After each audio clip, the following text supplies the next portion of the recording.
ሄሎ ብሌን፣ አንድ ነገር ልንገርሽ። ሰላም ወላጅ እናትሽ ናት። ደግሞ በዚህ መጣችሁ? ያልማዝ አይበቃችሁ? አሮጊቷ ናት። መቼም ለልጆ መናገሩ አይቀርም። በኃይሉ ታያለህ። ከዚህ በላይ ምን እንደማደርግበት አንቺ እዚህ የተንደላቀቀ ህይወት እንድትኖር ያልፈቅድልሽም። እሺ እና ምን ታረጊ ነው? እኔም እዚህ ቤት ካንቺ ጋር እንድኖር ታደርጊያለሽ። አለበለዚያ ሁሉንም ነገር ለሰላም ነግራታለሁ። እሺ አንቺ እርጉም፣ መጀመሪያም ገምቼ ነበረ። ሂጂና ንገሪያታ። ኧረ በራስ መተማመን። አንቺ በውሸት ስለስክሻት እኔን ማታምነኝ መስሎሽ ነው? አዎ ጭራሽ አታምንሽም። ለአንቺ ደግሞ መናገሬ ስተት ነበረ፣ ግን ደግሞ ስተቴን በራሴ መንገድ አርሜዋለሁ። ስለዚህ አንቺ ልጇ እንዳልሆንሽና ልትገያት እንደምትፈልጊ ብነግራት አታምነኝም ማለት ነው አይደል? አዎ አታምንሽም። ቃል እኮ ነኝ። ደግሞ ማንም ሰው አስፈራርቶኝ የማልፈልገውን ነገር እንዳደርግ ያስገድደኝ። ይሄን ባሰማሽስ?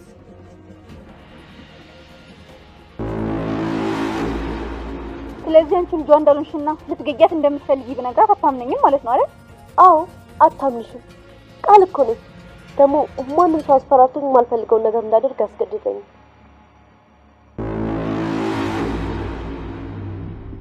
አንቺ እርጉም፣ ድምጼን እየቀዳሽው ነበረ? አዎ። እስቲ ላሰማትና ከጆሮዋ በላይ አንቺ ምን ፈልገህ ነው የደወልከው? ጉድሽን ለፖሊስ ተናግሬ እስር ቤት መግባት ካልፈለግሽ በዚህ ሳምንት ውስጥ 2 ሚሊዮን ብር እንድታመጭ እፈልጋለሁ። 2 ሚሊዮን ብር? አዎ በትክክል ሰምተሽኛል። 1 ሳምንት ብቻ ነው ያለሽ።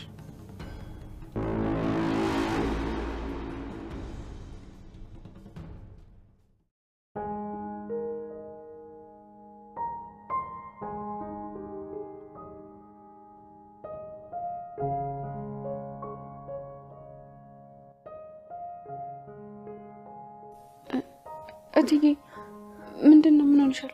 ምንድነው የተፈጠረው?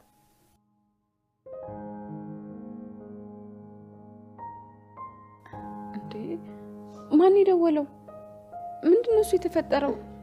እትዬ እባክሽ የሆንሽውን ነገር ንገሪኝ። እያለቀሽ እኮ ነው። ተይኝ ብሌን፣ የኃጢአቴ ዋጋ ነው። የምን አደራ ድራማ እንግዲህ በክፍል 28 ላይ ቃል ነገሮች ሁሉ እንዳሰበቻቸው እየሄዱላት አይደለም። ጭራሽ እንግዲህ አቶ በኃይሉ ሊፈታ ነው የሚል ወሬ ሰምታለች። ይሄ ነገር ለቃል በጣም ከባድ ነው። ቃል ሁሉን ነገር ብቻዬን እቆጣጠራለሁ ብላ እንግዲህ ደፋ ቀና እያለች በጣም ደስተኛ ሆና ባለችበት ሰዓት ደስታዋን ውሃ የሚከልስ ነገር ሰላም ነገረቻት። እንኳን ደስ አለሽ አጎትሽ በቅርቡ ሊፈታ ነው ብላ እንግዲህ ወሽመጧን ቁርጥ አድርገዋለች። እሷ ህልሟና ሀሳቧ በጣም ረዥም ነበረ።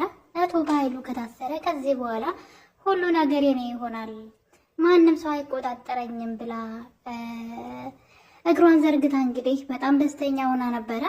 የሰላም የሆነ ነገር ሁሉ ለኔ ይገባኛል፣ የምፈልገውን ነገር ከሰዎች ወስዳለሁ፣ ከዛ የማልፈልጋቸውን ሰዎች ደግሞ አስወግዳለሁ። ተመልሼ የጎዳና ህይወትማ አልገባም፣ ይሄን የመሰለ የሚያምር ህይወት ትቼ ብላ እንግዲህ እቅዷ በጣም ሩቅና ሰፊ ነበረ። ነገር ግን ያ ሁሉ ነገሯ ሳይበላሽ አይቀርም። እንግዲህ እዚህ ቀደም እንደምናስታውሰው አቶ በኃይሉን ያሳሰረችው እሷ ነበረች። አቶ በኃይሉ ከታሰረ በኋላ ግን እህቱ በተደጋጋሚ ወደ ፖሊስ ጣቢያ እየሄደች በምትጠይቀው ሰዓት ማን እንዳሳሰረው እንዲነግራት እየጠየቀችው ነበረ።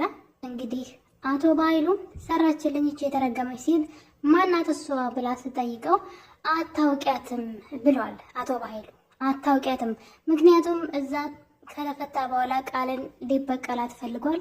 በነገራችን ላይ ግን በፍጹም ቃልን መበቀል አይችልም እሱ። ምክንያቱም ቃል በጣም ብዙ ነገሮችን ሚስጥር ስለያዘችበት ከዚህ በኋላ ተፈቶ እንኳን ቢመጣ ቃልን የማስፈራራትም ሆነ ከሰላም ቤት የማስወጣት ራሱ ስልጣን የሚኖረው አይመስለኝም። በኃይሉ ቢፈታም ነገሮች ሁሉ ወደሱ ስለሚሄዱ ቃል እዛ ቤት ሲጀመረ የሰላም ልጅ ሆና እንድትገባ ማን ነው ነገሩን ያመቻቸው? ሀሳቡንስ ማን ያመጣው የሚለው ጥያቄ ስላለ የራሱ ሀሳብና የራሱ እቅድ እንደሆነ ለሰላም ተናግራ ጉዱን ስለምታፈላበት በፍጹም ይህን ነገር ይናገራን ብዬ ወይም ደግሞ እሷን ለማስፈራራት ይሞክራን ብዬ አላስብም። ምናልባትም ጉልበትን ሊጠቀም ይችላል። ከእስር ቤት ከወጣ በኋላ እሷን ለማስወገድ ሊሞክር ይችላል እንጂ በሰላም ፊት እሷን ማዋረድ አይችልም። ልጅሽ አይደለችም ቢል ለምን ልጅ ያልሆነች ሰው ቤት መጣች ማለቷ መጠየቁ አይቀርም። ሲጀመር እራሱ በኃይሉ ነው ቃልን እዛ ቤት ልጅሽን አስበሎ አመቶ ያስረከባት። እቅዱም ሀሳቡም አላማውም ሁሉ የሱ እንጂ የቃል አልነበረም። ስለዚህ አሁን ላይ ቃልን አጋልጣለሁ ቢል የራሱ ጉድ ነው ቀድሞ የሚወጣው። ለዛ ሲል እንግዲህ አቶ በኃይሉ ከእስር ቤት ከተፈታ በኋላ ለቃል ሌላ ወጥመድ ሊያዘጋጅ ይችላል እንጂ ፊት ለፊት በፍጹም ሊጋፈጣት አይችልም። ቃል አሁን ላይ ፈተናዎች ዙሪያውን መጥተውባታል። ብሌን ነገሩን ዝም ብትላትም ነገር ግን ሌሎች ሰዎች ዝም እያሏት አይደለም።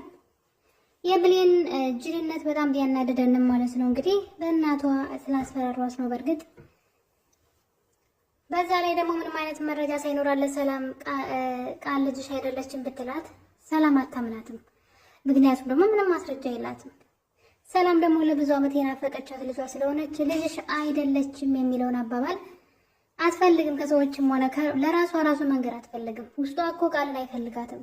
ልጇ እንዳልሆነች ውስጧ እየነገራት፣ ነገር ግን ደግሞ ማጣትን አትፈልግም። ያገኘቻት ልጇ ስለሆነች በፍጹም አይደለችም የሚባል ነገርና ልጇ እንዳልተገኘች ማሰብን እንዳዲስ አትፈልግም። ስለዚህ በቃል ውስጥ መደበቅ ነው የምትፈልገው ሰላም ማለት ነው። ለዛ ነው እንጂ ውስጧም አድሮም ቃልን አልተቀበላትም እንዳለች እና እንግዲህ የቃል እቅድ በጣም ብዙ ነበረ። የአልማዝን አፍን በገንዘብ አዘግታለች። ጓደኛዋንም ከዛ ቤት አባራ፣ ብሌንንም በእናቷ በማስፈራራት እንዲሁም ሳሚንም ደግሞ አንተንም የበኃይሉን ዕጣ ፈንታ ሰጣለሁ በማለት በኃይሉንም ደግሞ በራሱ ፍላሽ በሰራው ወንጀል እስር ቤት በማስገባት ሁሉንም እያጸዳች ትገኝ ነበረ። ነገር ግን ልክ አስተካክላ እንደጨረሰች ሁሉም ነገር እንደገና ተገለባብጧል። ያ ውሸት ሁልጊዜም ባለበት አይቆምም፣ ጊዜ ጠብቆ መፍረሱ አይቀርም እና ቃል አሁን ላይ ግራ ተጋብታለች። ምን እንደምታደርግም በተለይ የበኃይሉ መፈታት ለሷ በጣም ከባድ ነገር ነው። ለሷ ያቀደችው አይደለም ቀርቶ በህይወት ለመኖር ራሱ አስጊ ነው ማለት ነው የበኃይሉ መፈታት።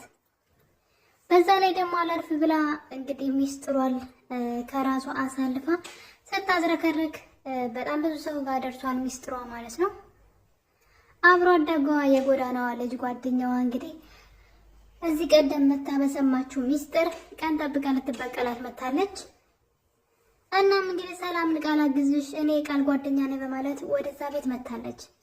ወደዛ ቤት ከመጣች በኋላ መጀመሪያ ጊዜ እዛ ቤት ስትመጣ እንግዲህ ለተንኮል ወይም ለክፋት አልነበረም፣ የቃልን አኗኗር ለማየት ነበረ ወደ ቤታቸው የመጣችው። እናም እንግዲህ ቃል በጣም የሚያምር ህይወት እንደምትኖር የእሷ ያልሆነን ህይወት ግን ተንደላቃ እየኖረች እንደሆነ ስላወቀች፣ በዛ ላይ ደግሞ ከዛ ቤት እንደ ውሻ አንቋሻ ስላባረረቻት በያዘችው ሚስጥር ቀን ጠብቃ ልትበቀላት መታለች። የጓደኛዋ ሀሳብ እንግዲህ አንቺ የምትኖሪውን ተንደላቀሽ የምትኖሪውን የውሸት ህይወት፣ የአንቺ ያልሆነን ህይወት እኔም መኖር እፈልጋለሁ፣ ያለዛ ግን አንቺ የእሷ ልጅ እንዳልሆንሽ ጉድሽን አወጣዋለሁ በማለት ስታስፈራራት እያየን ነው። ልጅቷ የምትፈልገው እዛ ቤት መኖር ነው፣ ሰላም ቤት። ልክ ሁለቱም የጎዳና ልጆች ናቸው። በነገራችን ላይ እንግዲህ አስቡት፣ አብሯችሁ ሲኖር የነበረ ሰው የራሱ የሱ ያልሆነን ህይወት የሰውን ህይወት ቀምቶ ተንደላቆ ሲኖር ስታዩ እንግዲህ በዛ ላይ ደግሞ እናንተን የነበረበትን ትላንትናውን ረስቶ እናንተን መልሶ የሚያንቋሽሻችሁ ከሆነ ያደረገችው ነገር ልክ ነው ብዬ እላለሁ። እንደውም እሷ የፎከረችው ሚስጥርሽን አወጣዋለሁ ነበር ያለችው። በአሁኑ ግን እንደዛ አይደለም። ሚስጥሩን መውጣት አይደለም የምትፈልገው፣ በሚስጥሩ አሳባ ሰላም ቤት መኖር ነው የምትፈልገው። ተንደላቃ እሷ የምትኖረውን ህይወት እንግዲህ ልጅቷ በድጋሚ ሰላም ይዛት በመጣች ሰዓት ቃል እንዳየቻት ነበር የደነገጠችው። የነገረቻት ሚስጥር ሁሉ ነበር ትዝ ያላት። በመጨረሻም እንግዲህ እሷን ስታያት ስትርበተበትና ስትፈራ ሰላም ታያትና ምን ኩነሽ ነው እንደዚህ የምትወኙ ብላ ስትጠይቃት እናቷን ለብቻ ወስዳ እንግዲህ ይቺ ልጅ ስለ እኔ መጥፎ ነገር ብትነግርሽ እንዳታምንያት፣ በዛ ላይ በጣም መጥፎ ሌባና ጭበርባሪ ናት፣ ስለዚህ ከዚህ ቤት አባሪያት ብላ እናቷን እንግዲህ ሰላምን ማለት ነው ቶሎ ብላ አእምሮዋን በመጥፎ ነገር ትሞላትና ሰላምም የምር መስሏት ድንገት የመኝታ ቤቱን በር ከፍታ ወደ ሳሎን ስትሄድ ነበረ። ልጅቷ ሪሞት ፍለጋ ወደ መሳቢያው ስትገባ እጅ ከፍንጅ የተያዘችው። በዛ የተነሳ እንግዲህ ቃልዬ ያልሽው ነገር እውነት ነው፣ ይህች ልጅ ሌባ ናት ብላ ከቤት እንድትወጣላት እንግዲህ እንድታባረራት ትወስናለች ማለት ነው። በዚህ ቅጽበት ነበር እንግዲህ ጓደኛዋ ስለ እኔ መጥፎ ነግረሻት ነው ወይ ሰላም እንደዚህ ባንዴ የተቀየረችብኝ ስትላት፣ አዎ ሌባና አጭበርባሪ እንደሆንሽ ነግሬያታለሁ፣ ስለ እኔ ምንም ብታያት አታምንሽም ብላ እንግዲህ ቃል እንደለመደችው አፏን መክፈት ትጀምራለች። ልጅቷ የዛን ጊዜ ብልጥ ትሆንና እዚህ ቀደም ምንም መረጃ አልያዝኩብሽም፣ አሁን ግን መረጃ ይዝብሻለሁ ትልና ስልኳን እንግዲህ በመክፈት ሪከርድ ታደርጋታለች። በመጨረሻም እንግዲህ ቃል ሄደች ስለ እኔ ልጇ እንዳልሆንኩ ብትነግሪያት አታምንሽም፣ ስለ አንቺ መጥፎ ነገር ስለነገርኳት ምንም አይነት ማስረጃ የለሽም፣ ሂጂና ሆኖ ንገሪያት ብላ እንግዲህ ቃል ለመፎከር ትሞክራለች። ጓደኛዋም እንግዲህ በጣም ጥሩ እኔ ነግሬያት ላሰማኝ ትችላለች፣ አሁን ግን የተናገርሻትን ነገር እንደምታምንና እንደማታምን እኔ ብላ እንግዲህ በሪከርዱ ነው ያስፈራራቻት። እቃዬን ጠቅልዬ እዚህ ቤት እመጣለሁ ዛሬውኑ፣ ያጠፋሽውን ስሜን ቶሎ ሄደሽ አስተካክይ፣ ለሰላም ጥሩ ሰው እንደሆንኩኝና በዛ ላይ ደግሞ እዚህ ቤት ከአንቺ ጋር መኖር እንደምፈልግ ንገሪያት ብላ እንግዲህ ስታስጨንቃት እያየን ነው። ቃል ደግሞ እንግዲህ አስቡ፣ በሰከንድ ልዩነት አሁን በጣም መጥፎ ልጅ ናት፣ ከዚህ ቤት አባሪያት፣ ምን ነገር ብትልሽ እንዳታምንያት ስለኔ ብላ ስትላት የነበረችውን ልጅ በዛው ቅጽበት ተመልሳ ልዩታ እኮ ተቀይራለች፣ ጥሩ ልጅ ናት ብላ ስታወራ አሰቡት። ሰላም በነገራችን ላይ ምን እንጂ ዝብ እንዳደረጋት አላውቅም እንጂ በጣም ቀላል ነው ይሄን ለመረዳት። የቃል ላይ የሚታየው እንደዚህ አይነት ፍርሃትና መደነባበር ምንድን ነው ብላ ለሰከንድ እንኳን ለምን መጠርጠር እንዳልፈለገች ሰላም አላውቅም። ሰላም ግን አውቃ የተኛች ነው የምትመስለኝ እንጂ በዚህ መጠን በዙሪያው ያሉ ሰዎች ስለ እሷና ስለ ልጇ ጠንቅቀው ሲያውቁ፣ እሷ ግን ለትንሽ ነገር በትንሿ ለመጠራጠር እየሞከረች አይደለም። በዛ ላይ ደግሞ የቃልን ማንነት እስካሁን ድረስ ሳትጠይቅ ነው በቃ ልጅሽ ናት ብሎ በኃይሉ ሲያመጣላት የተቀበለችው። የት እንደነበረች ማን እንዳሳደጋት እንዴት እንዳደገች ስትጠይቃት እያየን አይደለም። ስለዚህ ሰላም ሆን ብላ ነው ነገሩን ሁሉ የተወችው። በዛ ላይ ደግሞ አልማዝም ሞታለች ተብሎ እንግዲህ የብሌን እናት አሁንም እስር ቤት ውስጥ ትገኛለች። ምክንያቱም ደግሞ ብሌን በደወለችው የስህተት ስልክ ምክንያት ማለት ነው ወንጀል ልጠቁም ነው ብላ ወደ ፖሊስ ጣቢያ ከደወለች በኋላ ሰላም የነገረቻትን ነገር አስታውሳ እንግዲህ ስልኩን ተሳስቼ ነው ብላ ዘግታ ነበረ። በዛ የተነሳ የሲሙን ያወጡበት ሰዎች ስም አድራሻ ስለተገኘ የብሌን እናት ታስራለች። ብሌን እናቷ ስትታሰር እንግዲህ ዝም ብላ እያየች ነበረ። ማለት እሷ ናት እንግዲህ የደወለችው በስልኩ። ሰውን ያክል ነገር ገላ ሰላም በሰላም እየኖረች ነው። እሷም ደግሞ ምን አስባ እንደሆነ አላውቅም ከደወለች በኋላ ተሳስቼ ነው ትላለች። አይጥ እኮ አይደለም የገደለችው ሰውን ነው። እንግዲህ አልማዝ ሞታ ቢሆን አሁን እንደዚህ ነው ወይ የሚቀጥሉት? እንደዚህ ነው ወይ ሚስጥሩ ነው ምናምን የሰውን ነፍስን ያክል ነገር ገለው የማይመስል ነገር ለሚስት አትንገር ይባላልና የብሌን ነገር በጣም ያስገረመኝ። ሌላው እንግዲህ ሳሚ ነው። ሳሚ በጣም መልካም ነገር እያደረገ ይገኛል አሁን ላይ። ሳሚ ከመጀመሪያው መጥፎ ሰው ሆኖ ሳይሆን በኃይሉ ሲጨቁነውና ሲያሰቃየው ስለኖረ ለዛ ነበረ መጥፎ ሰውና በቀልተኛ የሆነው እና እንግዲህ በመጨረሻም ለዘመናት ሲፈልጋት የነበረችውን እናቱን ለዳግም ማለት ነው ያለምንም ቅድመ ሁኔታ ምንም አይነት መደራደሪያ ሳያቀርብለት የእናቱን ማንነት ነግሮታል። እናት ገነት ናት ብሎ እንግዲህ በግልጽ ነግሮታል። ይህን ነገር ግን በፍጹም ለማንም እንዳትናገር፣ በኃይሉ ካወቀ አንተንም እናትህንም ይገላችኋል፣ ስለዚህ ሚስጥር አድርገው ብለው እንግዲህ የዳግምን የእግር እሳት የሆነበትን እናቱን በመፈለግ በጣም ብዙ ወንጀሎቹንም ሲያሰራው ነበረ። እዚህ ቀደም ማለት ነው በኃይሉ አድርግ የሚለውን ነገር እሱ ሲያደርግ ሁሉ ነበረ። አሁን ላይ ግን ብሌን እንግዲህ ይቅርታ ስላደረገችለት ነው። በዛ ላይ ደግሞ ብሌንም በጣም ይወዳታል። ስለዚህ ለዳግም እውነቱን ነግሮታል። ዳግም እናቱ ገነት መሆኗን በመጥፎ ሁኔታ ላይ ሆኖም ቢሆን ማለት እስር ቤት ውስጥ ነው ያለችው። እናቴ ብሎ ማቀፍ በማይችልበት ሁኔታ እንኳን ቢሆንም እንኳን ዳግም እናቱን አግኝቷል። አሁን እንግዲህ ከዚህ በኋላ የሚሆነው ሳሚ ኃላፊነቱን ተወጥቷል። የዳግም ስራ ነው መሆን ያለበት። ዳግም እንደ ወንድ ቆፍጠን ማለት አለበት። በኃይሉን መጋፈጥ አለበት ብዬ አስባለሁ።